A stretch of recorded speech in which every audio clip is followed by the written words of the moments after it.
Hello everyone, আমি ঋতিকা। আগের ভিডিওতে তোমরা দেখেছিলে যে আমি আর সৌমি মিলে ডেকোরেশন করে নিচ্ছিলাম, আর তারপরে আমি সবার জন্য মানিয়ে নিয়েছিলাম চা। আর ততক্ষণে আমার বাকি ফ্রেন্ডসটা চলে এসেছিল, তো আমরা এখানে সবাই মিলে চা খাচ্ছিলাম আর খুবই মজা হচ্ছিল। তারপর আমি রেডি হতে চলে আসলাম, আর এই টপটা আমি নিয়েছি বার্থডেতে পরার জন্য। এই টপটা নিয়ে আমি খুব টেনশনে ছিলাম। বার্থডের দিনই সকালবেলা এই টপটা ডেলিভারি দিয়েছে। তো আমি যতক্ষণ রেডি হচ্ছিলাম ততক্ষণ দেখো ওরা কি সুন্দর করে কেকের টেবিলটা সাজিয়ে নিয়েছে। সব মিলে সিম্পলের মধ্যে ডেকোরেশনটা খুবই ভালো লাগছিল। তো আমি এখানে প্রথমেই কেকের সাথে আর ডেকোরেশনের সাথে কয়েকটা ছবি ভিডিও ক্লিক করে নিয়েছিলাম। আর এই প্রত্যেকটা কেক এত সুন্দর ছিল দেখতে, আমার তো কাটতেই ইচ্ছে করছিল না। আর আগের ভিডিওতে তোমাদের বলেছিলাম যে মধু আমার জন্য কেক পাঠিয়েছিল, তো কেক কাটার আগে আমি ওকে একটা ভিডিও কল করে নিই।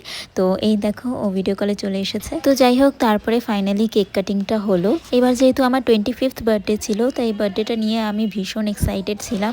আর বলে না যে যা হয় ভালোর জন্যই হয়। তো এবারের বার্থডেটা আমি বাইরে কোনো রেস্টুরেন্টে না করে বাড়িতেই করেছি। বার্থডের দিন ফ্যামিলি মেম্বার্স, ক্লোজ ফ্রেন্ডস আর মায়ের হাতের রান্না, এর থেকে ভালো আর কিছুই হতে পারে না। তো যাই হোক, কেক কাটিং ফাইনালি হয়ে গেল, আর তারপরে আমরা সবাই মিলে বসে পড়লাম কেক খেতে।